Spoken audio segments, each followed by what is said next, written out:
So I woke up at 4 this morning. Jarrett drove me to UNMC. I had a little surgical procedure on my ears, nothing serious.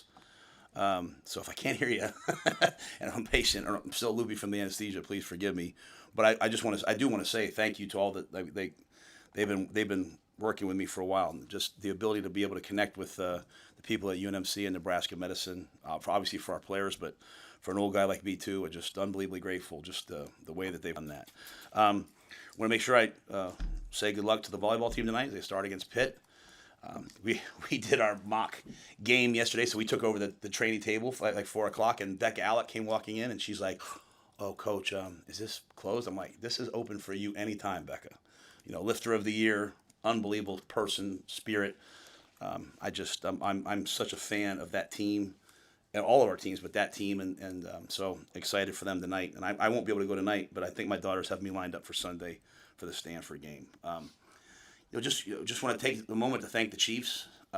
This is going to be an unbelievable experience for our guys. For me, just like, hey, let's get to the game. We'll worry about the game. But being in an iconic NFL stadium, I was there. I've only been there once.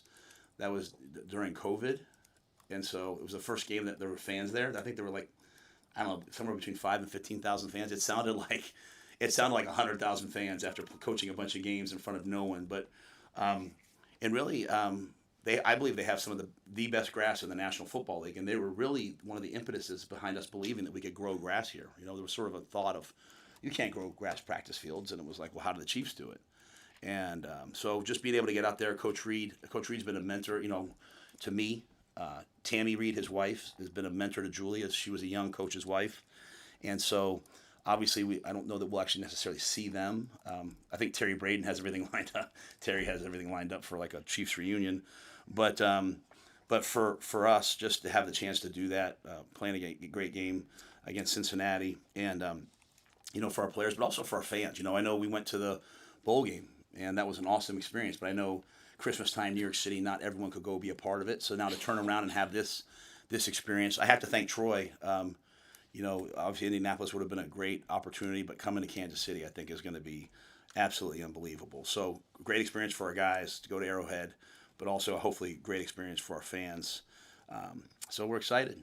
A couple injury updates, if that's okay, before I get started. Gibson Pyle hurt himself last week, had surgery yesterday. He'll be out for the year. Okay, not an ACL, but a knee that just, we're going to have to go in and take care of. Mario Buford is right now out in the concussion protocol. We hope to have him back. Roman Mangini is out right now. He had off-season groin surgery, and so he just, as part of that surgery, sometimes you have some scar tissue move around. He should be back within a couple weeks. Pierce Mooberry out with a hamstring strain. Gabe Moore still out with a hamstring strain. And Vincent Shavers is day-to-day as he's dealing with a kind of a lingering hamstring strain. But if you guys know V9, I wouldn't count him out. So, anything else, Keith, I should cover? All right, with that, I'll see what questions you guys have. Was your procedure scheduled? Don't worry about it. Okay. Yeah. Making sure. No, thank you. You know what? I'm sorry. Thank you. I have like just some pressure issues in my ear or whatever. I don't know. So they had to go in and it was simple. So, but it's been a great excuse sometimes. I'm like, I didn't hear what you said. What'd you say? So now I can, apparently I'm gonna be able to hear clearly. So I got no excuse. So. Coach, I'm curious about the podcast. How did that kind of get started? It was my idea. I do a lot of podcasts. People ask me, and I'm happy to do them. And as I started thinking about it, I'm like, well, why aren't we doing one? My goal was to have it kind of in the off season, kind of leading into the season. It just took a lot to get it going because obviously we want to do it right. And so it's kind of delved into this season. But this is the new world of college sports. It's like, one of my goals is to be able to do stuff with our players and hope that we can get them some NIL money from doing an interview with us. But I think nationally, I think having a brand and having people, just even yesterday, like we put that out, and I don't know, it's really hard to watch yourself. A lot of you guys do it. I don't know how you do it. Like I was like just like, oh my gosh, this is terrible. But to be able to have it be Husker centric, but still touch other topics, hopefully. We can just continue to put the University of Nebraska and our football program out there for people to see, and I think for recruits, there's, I think I've said this to you guys before. If you have not gone to that second floor, you have to got to go walk through it. You guys, they should schedule probably something to show these guys this. Like our ability for recruits, our ability to help you build your brand and be able to. I mean, content. These things are really important to this generation of guys, and they're really good at it. And so we took all the old football offices, right? So where I used to sit is now, offices that, for Husker Vision. And so we just think it's, an opportunity for us to go out there and, do some stuff. I already do a bunch of media stuff anyway during the week. Sometimes people don't even see. So we just have to schedule out. We did a lot of stuff ahead of time. I have to schedule out probably an extra hour of the day now, one day a week to make sure we do this at a high level. I think you'll see me doing some regular. It's not ready to announce yet, but some regular mainstream media hits also. And again, we have to win on the field. We all get that, right? Like you have to be relevant on the field, but in a world where it's like, is it the SEC? Is it the Big Ten? Is it this? Is it that? Is Nebraska? Having us out there is really, really important, and having us out there for recruits is really important. So, so that was kind of the thought. Like, hey, let's go out there and do that. Hopefully get some interesting guests and then just do it year round. So we'll do it until if no one watches it, then we'll cancel it. But if people watch it, then we'll do it, and I'll do the best I can with it. What concerns you most about Cincinnati's team? Like, what do you think their biggest strengths are? Well, I think Scott. First of all, Scott Satterfield's a winner, right? So like, you go back to when he was the OC at FIU. He was with one of my best friends, Jeff Collins, and he under Mario Cristobal, and he got in there and they flipped it, right? He's someone I've known a long time because we kind of became head coaches around the same time. I've been a lot of things with him. He goes to Kentucky. He does a great job. Excuse me, Louisville. Goes to Louisville, does a great job. He comes here to Cincinnati, and I have a long history of Cincinnati. You go back, like, there's been a lot of people who've won a lot of games at Cincinnati. It is a place that should win. It's in a football hotbed. They have a great commitment. And then I think you look at the players, right? Sorsby's an excellent quarterback. And, in our camp, we don't really have anybody that's like him. Dylan's not a runner like him. Their ability to run speed option, run zone read, drop back and throw, attack the pocket, quarterback draws, the ability to have a running quarterback, I think is something that we have to be really focused on. There's a lot coming out of their camp about how much they love their receivers and how excellent they are. And so we obviously haven't seen them all. Now we've gone back and watched, hey, here's La Tech film, here's Lindenwood film. We've done all the work. But, Scott, they've never not scored. And then you get into like their version, that Big 12 Iowa State, Coach Heacock at Iowa State really revolutionized a lot of college football. He's one of my favorite coaches. And so, Tyson Vate comes out of that tree. And so it's that 3-2 zone coverage. And they're saying they're doing some different things, but like that zone coverage, keep everything in front. It takes a maturity at your quarterback position. And they, Corleone, the nose tackle's elite. They brought the Tawi in from Wisconsin. So they've got good players. They've got a history of winning. And a lot of things in the first game come down, as they come down like, I can't wait for the games tomorrow. I'm going to make a cut up and show our guys. Like, it's going to come down to special teams. It's going to come down to tackling. It's going to come down to turnovers. It's going to come down to mistakes early on. So we got the mock game last night, probably the best mock game I've ever been a part of in terms of the level of communication, guys communicating on and off the field. So I was really pleased last night. But I think that when I think about Cincinnati, they got off to a hot start last year. And, he's coaches in, I don't know if it's year 2 or year 3. This will be year 3. Same place we were, right? You get off to a hot start, and then you have some tough losses. But the guys stuck or came back, which means they love Cincinnati. They love Coach Satterfield, and they're going to be a formidable opponent. The Big 12 is an excellent conference, and so we'll have our work cut out for us.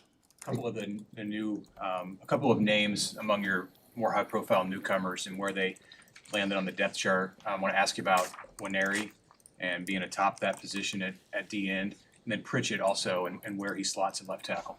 Yeah, so Will and Cam are, it might be tomorrow that Cam's the starter, Will's the starter. I think they both we have packages where they're both playing.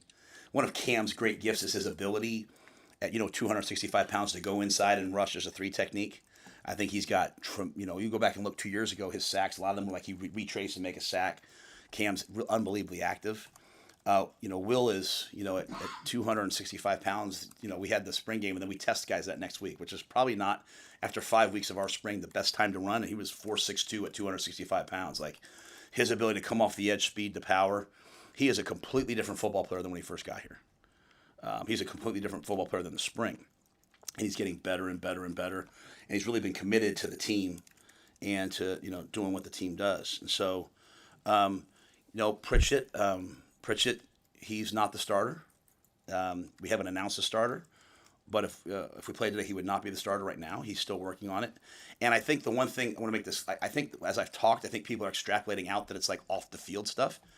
It's not. It's the performance, right? Like, and he, unbelievably talented, good player, but a lot of false starts, a lot of mistakes. And when you have a quarterback like we have, it's not about the talent, it's about the production and the dependability at that position. If you block the wrong guy, I don't care how talented you are. I'm not saying he's blocking the wrong guy all the time. It's just where he's at right now. And so that competition will go up through the game. As you guys know, you get out there in the first game, sometimes you think someone's going to do A and they do B, and then you adjust over the first 3 games. It's why the NFL has preseason games. It's why college football, we have non-conference games. But I like Elijah very much. I like the way he's trying to get better. But we have an offensive line that is really, really good. And they demand accountability from each other, and you cannot make missed assignments. You cannot false start in the red zone. You cannot get holding penalties. And so we're just working through a lot of that football stuff right now with Elijah. But it is not, hey, this guy's a bad teammate, or this guy doesn't do this right or that right. It's none of that. He does everything we ask. It's just the dependability at that position. And I'll just say it one more time. And again, I sometimes say this for recruiting, to be quite honest. A lot of places, they have 1 protection and 3 runs, and that's not us. It would not be fair to Dylan to have 1 protection. We've got multiple things, and you have to be able to think on the fly. It's an NFL based. It's not the NFL. In the NFL, we have way more plays than we have, but it's an NFL based college offense. And so, but today, I'm hoping Elijah's better today than he was yesterday, and so we'll bring him along. But I think the number that he's way more talented than the rest of our guys is not fair to the rest of our guys. It's kind of what we deal with here sometimes. We just don't give our own guys enough credit, and we have to win enough that changes. But we have some good players playing on the offensive line. And same thing at right tackle. Like, if we played today, I think Teddy'd probably go out there as a starter, but Tyler's right on his heels. Gunner's swinging both sides. Gunner's inside, especially with Gibby going down. Gibby was having a heck of a camp, man, Pile. So, we're rotating a bunch of guys. Hey, Coach, you had TJ Lateef, number 2 at quarterback. What did you see from him to kind of ascend to that? Because I think that, I don't want to say it was a surprise, but to see him have the camp he did and kind of lock down that number 2 spot definitely jumps out. And let me say this. We get into this ball game and Jalen goes out there to play. Jalen's going to go win the football game for us. That's how we feel about Jalen. Smart, tough, competitive. TJ brings, to be quite honest, he brings an element of being dynamic running the football. So, you do get that, kind of what I talked about Sorsby, you do get that. Like, hey, things break down, he can run, he can move. He is just a really well-coached young man coming in here. The guys out at Orange Lutheran, his training, his family, they've done a great job with him. The players respect him. He's really, really smart. It's not one of those deals where we're dumbing down the offense for him. Now, his decision-making at the college football level, he hasn't played at this level yet, so there'll be some growing pains. But Jalen's right there. But I think TJ's had an unbelievably good camp. And I liked what he did in the spring, and it was very clear, hey, he's 3, and he's just ascended into that 2 spot. So, I think the sky's the limit for what TJ Lateef can do. He just wait for his opportunity, and I do like his preparation. The guys like him. I said to him the other day, we were walking, if something happened and you had to go play, and you change your preparation, that means you're not preparing hard enough right now. And I feel very good about him that wouldn't happen. He's preparing right now as if, hey, I got to be ready for my moment. So I'm excited about him.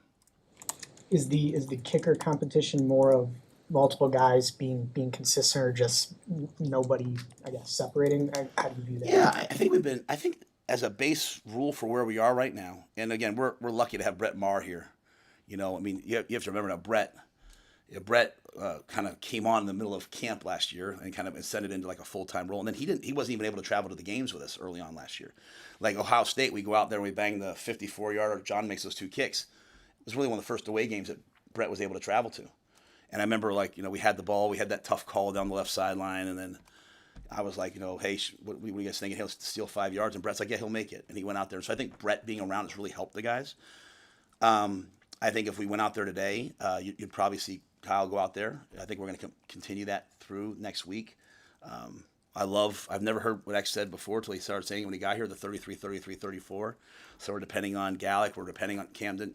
Camden's an excellent holder. I mean, that's a thing that many people won't really notice. I wouldn't have noticed until Brett kept saying to me, like, hey, Matt, this guy's an excellent holder. X kept saying that to me. But I think all three guys have done a nice job. I think we're really consistent out to the 30-yard line. So, 48-yard field goal. Once we get outside there, we're still working through all that. We went out there last night. The wind was blowing, and we made big kicks last night, and both guys did. So Johnny Holt's still coming off that injury. Tristan's still coming off that injury, and so I think getting confidence in their legs too is an important piece of this. What have you seen from just sort of the guys who are on the second line in the secondary? Rex Guthrie to be in the position he is, Caleb Benning, the depth you have going into the season there. Yeah, I'm gonna keep it very real. Rex Guthrie is a Big Ten starter at safety, and as soon as he decides he believes that, he's going to be excellent. It just has to play. And when he starts playing, he's a 4.4, 4.5 kid. He got into Princeton and Harvard. He's smart. He likes football. He's just young. He had a I think was it the first game of his senior year? The guys cover recruiting. Where he broke his leg in the first game of his senior year. So much so that I remember his coaches called and they're like, hey, we understand you guys are probably going to pull it. I'm like, no, we're not going to pull it. Like, it's still okay to do things the old school way where you honor your word. And, but I say that to say, like, he's been, like, working his way back, right? Like, so, like, when you have your legs snapped like that, it's hard to go out there and throw your body in the piles. And I've seen that from him. So I'm really excited about Rex. I think at the corner positions, like, I think Amari Sanders is a FBS starter, four-star. He's a guy that started football late, so he's kind of coming into his own. Jeremiah Charles is probably the best athlete on the field when he's out there. I mean, the guy scored points in the Big Ten track meet, and he's bigger, stronger. Going back to UNMC, like, they went and did some studies on him and found they did some procedures so that he could eat a little bit more and sort of put it on some weight. And I love where Jeremiah's at. We've talked about Jameer Khan. Jameer backing up Malcolm. I think he can go out there in the second series and take reps, and no one would blink. We wouldn't say, "Oh, we better play this." He's a competitor.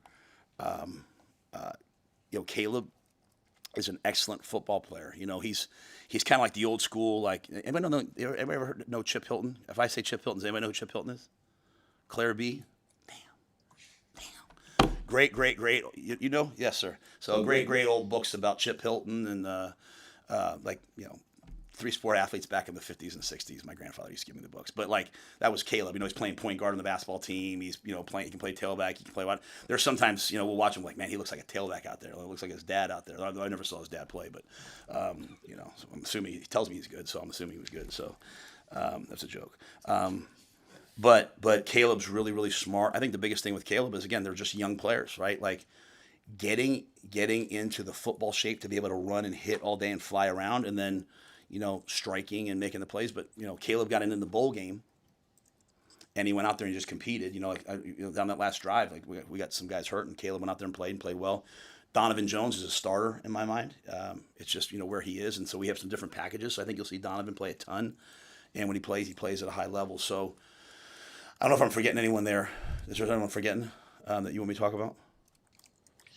So that line, the challenge we've had, and even the guys behind him is like, hey, you have really 4 to 5 seniors starting. Don't waste this year. Wait, I hope I get a turn. Like, get better for when your time comes, but we'll need them. And but I really like Rex. I really like Caleb. I really like those corners. Jameer, I've talked a lot about. So we feel very confident with them. They just have to play. One of the hard things about the secondary, in my opinion, is there has to be a time when you play corner and you're kind of coming up where you get torched. And then you wake up the next day and you're like, I'm okay. All right. We had a kid, Tavion Young, at Temple. We played UCF. Brett Perryman, first-round draft pick, torched him. Ran post corner curl.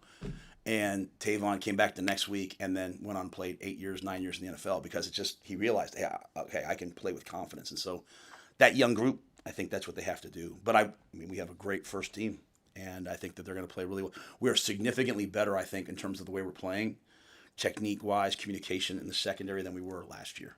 And I just think it's just the familiarity of them all being kind of year 2 with John. I'm sure that every coach wants to be able to run the ball with just their backs and not necessarily have to use their quarterback in that.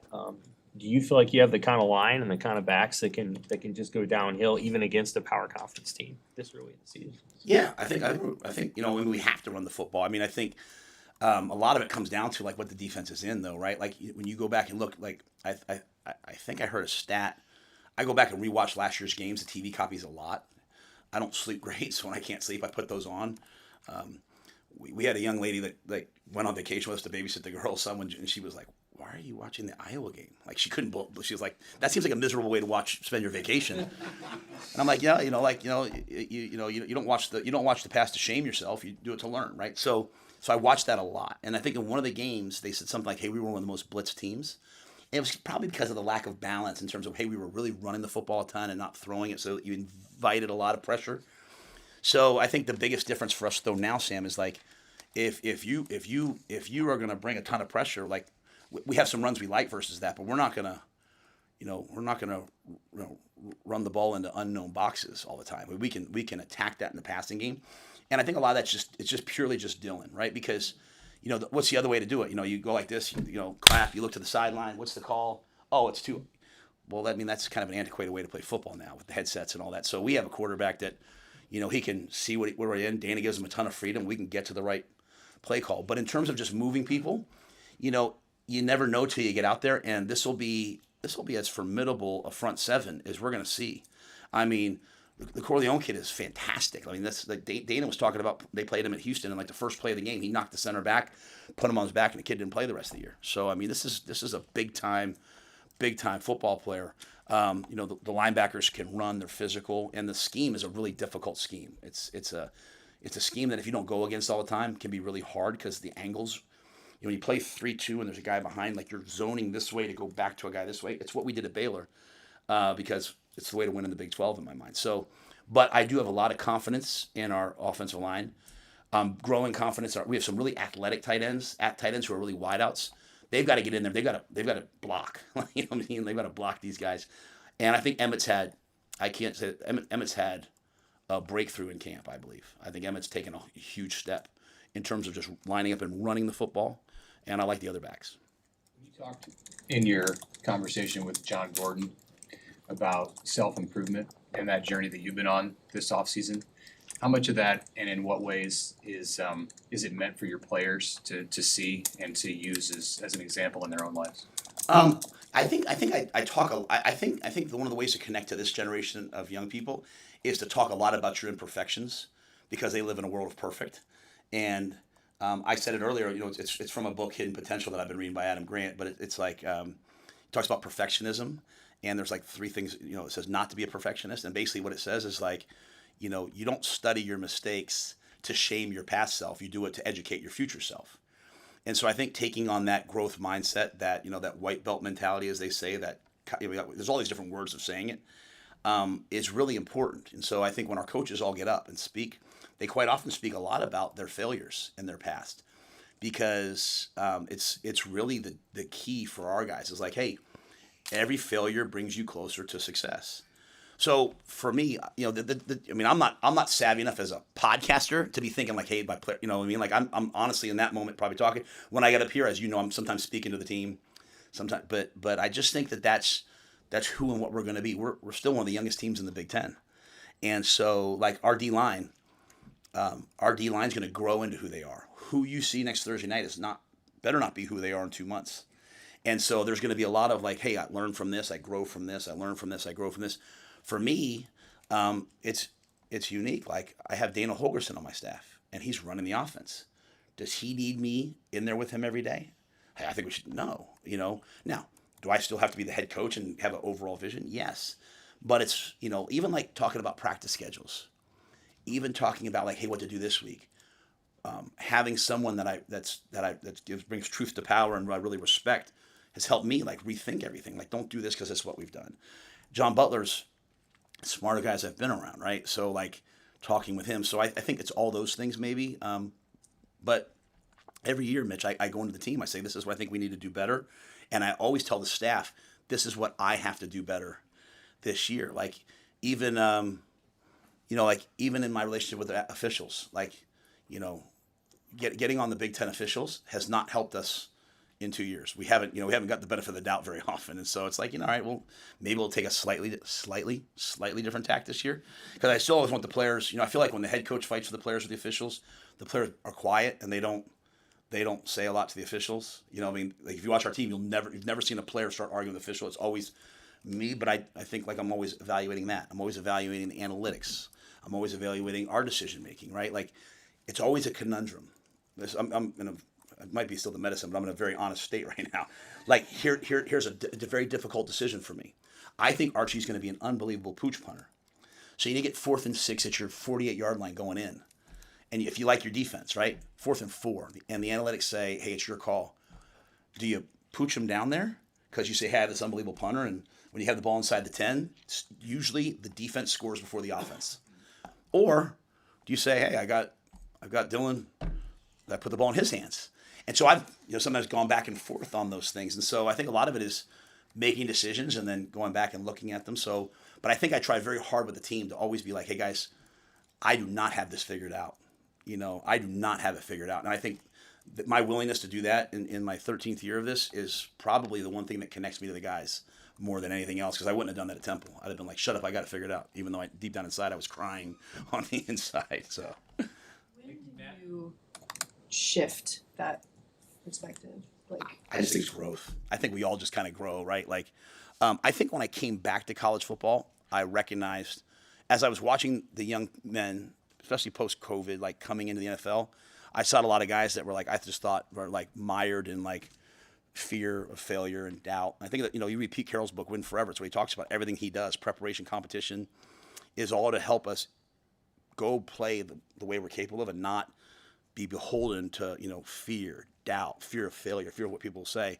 I tell the guys all the time, like when I played, like if I had, I didn't play a ton, but if I made a bad play on the punt team or kickoff return team, I was like, oh, Jay's gonna rip me on Monday when I walk in there. Gosh. And so I was like, all right, well, let's go to the party, guys.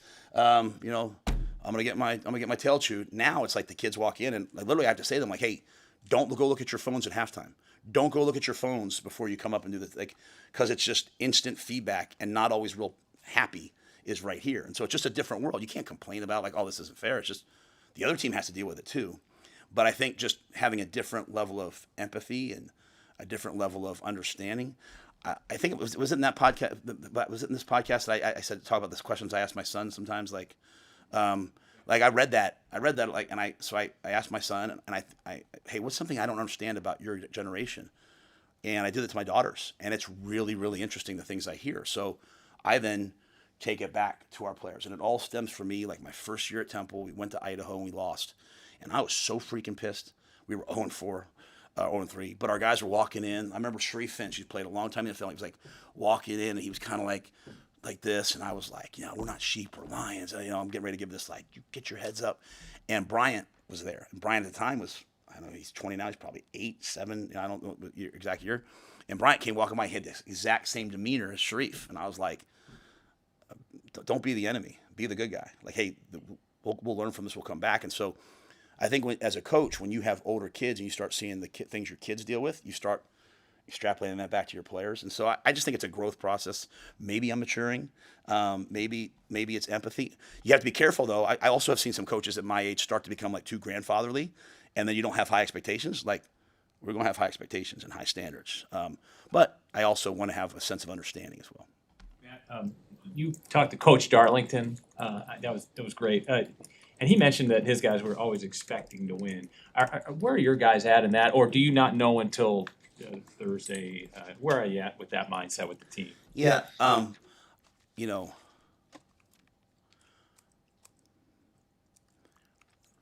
they had won so much, and you walked into a culture of winning. That's like the difference between like winning programs and losing programs. Once you get the talent close and all that, a lot of times is that mentality, right? Now, when you're on a winning program, I'm sure Coach Osborne would tell you, like, Coach Paterno would tell us, like, you're always battling, like, expecting to win versus hubris, versus bravado. So there's always, like, this slippery slope that you're balancing, kind of always bringing the guys back down. That's why they say great coaches, like, they water seedlings and they prune overgrown trees, right? Like, when the team's confident, you're kind of constantly bringing them back into this realm of, like, humble confidence where you respect your opponent, but you don't fear them. that is the place that we're at, right? Do you go in expecting to win or hoping to win? And that's our job. It's once you flip that, things flip. If we're being honest, now you need players who have that level of expectation. Like Ja'Cory Barney, I can tell you this: Ja'Cory Barney doesn't go in there like nervous, like I don't know if we're going to win. Like he goes in there expecting to win.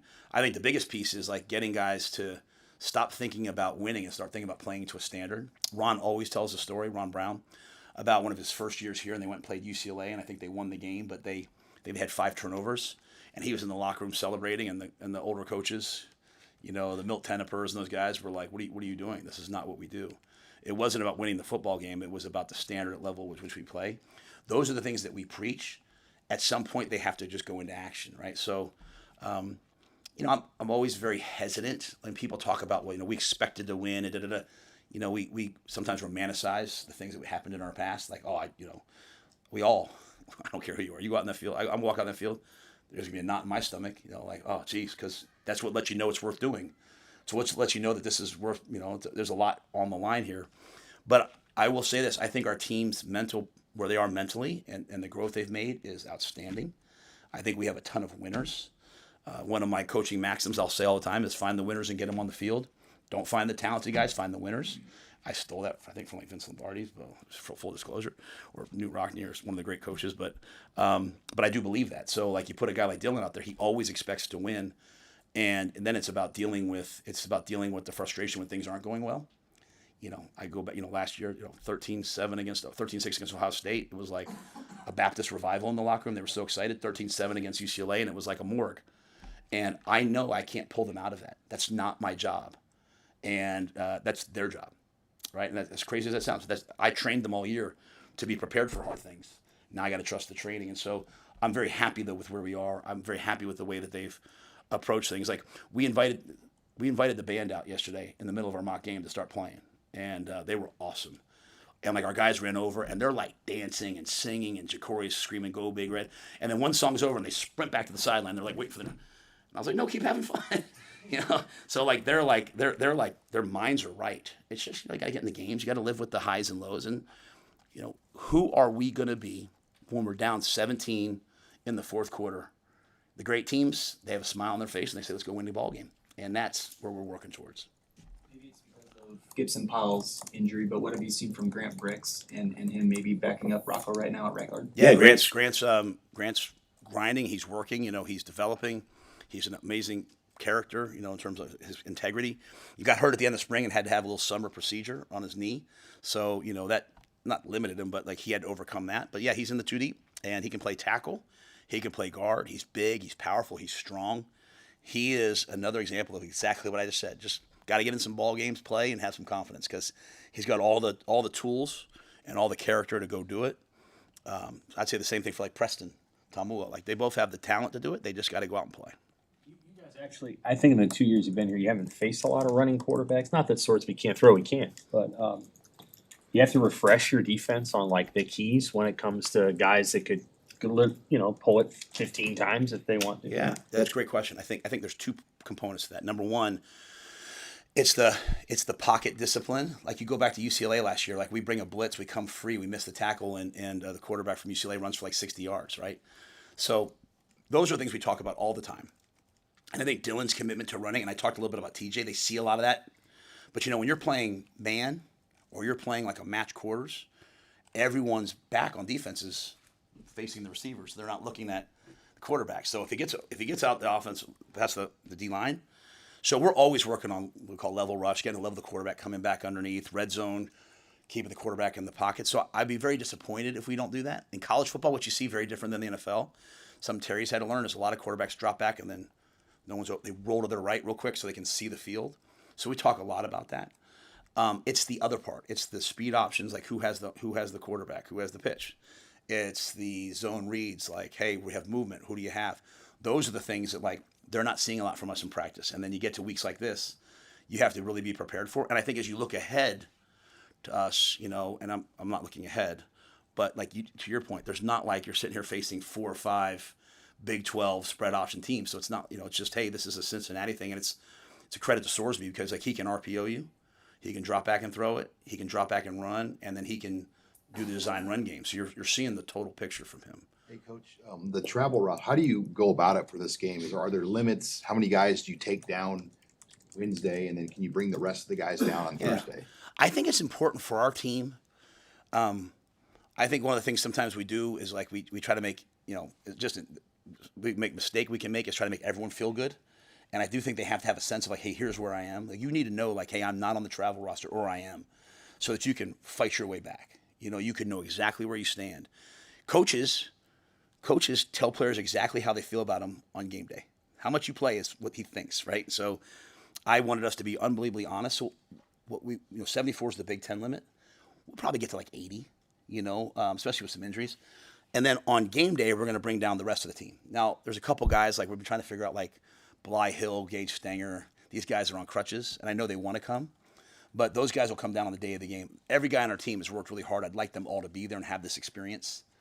But we will take down like between 74 and 80 as part of the travel roster. I want this to be this is a business trip. Right? This is a big time, preseason football game. So we got to play at a high level. With the offensive line, a couple of the guys throughout the camp have come in here and talked about their goals to win the Joe Moore Award and all that. How have you sort of seen them approach a chance to maybe announce themselves right out of the gate against a Big 12 defensive line? Yeah, I want them to have high goals.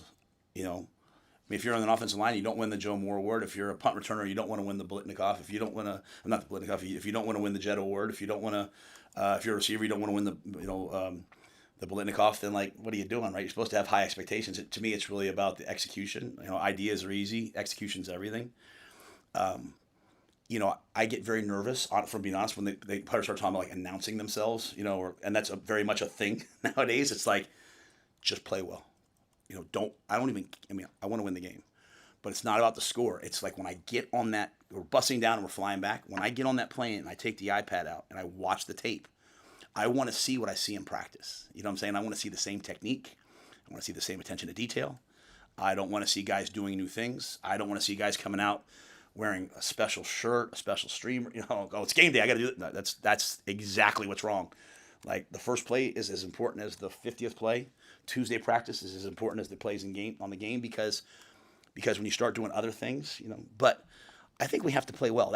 It's at the end of the day, like we think we're a good team, so we have to play like a good team. Like, what I'm saying? Like that's my message to the guys. Like, I think we're pretty damn good, so go play good. You're playing an excellent team. Cincinnati's a Power 4 bowl caliber team. Go play well and compete against them, and then you make your biggest jump from week 1 to week 2. But otherwise it's just all hollow words. You know what I'm saying? Like, hey, we think we're going to be good here, and if we're not good there, but there's a dose of reality that we'll all figure out. Like, hey, we thought we were going to be better at this, better at that, and we'll come back in after this game. That's why I love it being on a Thursday, to be quite honest. And you just start to dissect, hey, where are we moving forward? But really, I've encouraged the guys, like we have 12 one-week missions to attack each mission, attack each game, and not think about the games before, the games after, not think about my personal brand, how I look. Like that stuff's all fine the rest of the day, but out in the field, like let's attack it. But I think the one thing I will say for our offensive line is we're having a chance to go against a difficult front and really talented players up front, big, powerful men. And so we're a lighter defensive front. We're a movement, explosive front. We'll be facing 350-pound guys. And so this will be a challenge that we haven't seen, and it'll be good for us as you look ahead to some of the teams that we'll face in the Big Ten as well. Like you had mentioned Peacock. You good? What's that? Oh, you want me to? No, I was just saying, he said last one. I'll say, I got nothing to do. You had mentioned Peacock, and obviously there's defensive coordinators that have really good systems, and it's just what they do. It feels like Butler is more on the other end of the spectrum, where he could kind of do anything, and maybe you appreciate his ability to be versatile and maybe even exotic in some of his play calls. What have you seen from him? Not necessarily specific play calls, but what have you seen from him in the last 9 months that excites you for what may come? Yeah, I probably still told this story before, but this was a really hard decision for me because I wanted to make the right decision, right? And I was so blessed to have Phil with me for so many years. And then when Phil didn't want to come be the D coordinator here, he wanted to like kind of semi-retire, which we saw how that went. But and then I hired Tony, and I thought Tony did a great job. But then I thought about, John, and it was like, I remember Sierra coming to me and being like, Coach, I've learned so much football from this guy that I never knew. So it's not just about the tech, it's just the football that I learned. You think about what John had to do last year. Like, he got the job in like July and had to learn. And Tony would go into a game, he might call a defense in a game that we hadn't practiced in 4 weeks. And he just expected you to know it. So now try to coach that position, and you're like, well, we're called auto attack gray. Oh my gosh! And so I thought that John just showed how smart he was.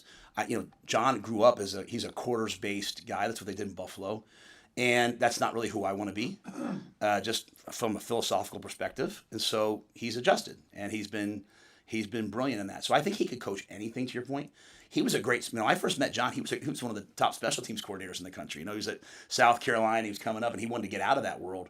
But I just think he's really, really smart, and he's really, really adaptable.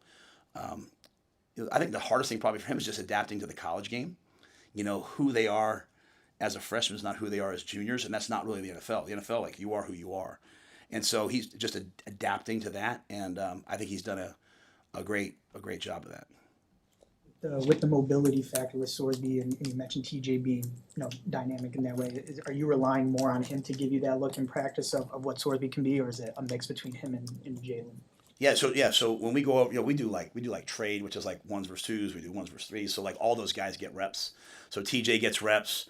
Marcos has had a really good camp. Marcos has excelled. He's made growth as a quarterback. If we get to Marcos in a game, he's going to play well. So Marcos gets reps. Jalen gets reps, and Jalen played safety. He can run too. So all those guys, I think, have done a nice job. We try to break the practice up. So like, hey, we need more balls thrown in this period. Let's make it more of a 7-on-7 period.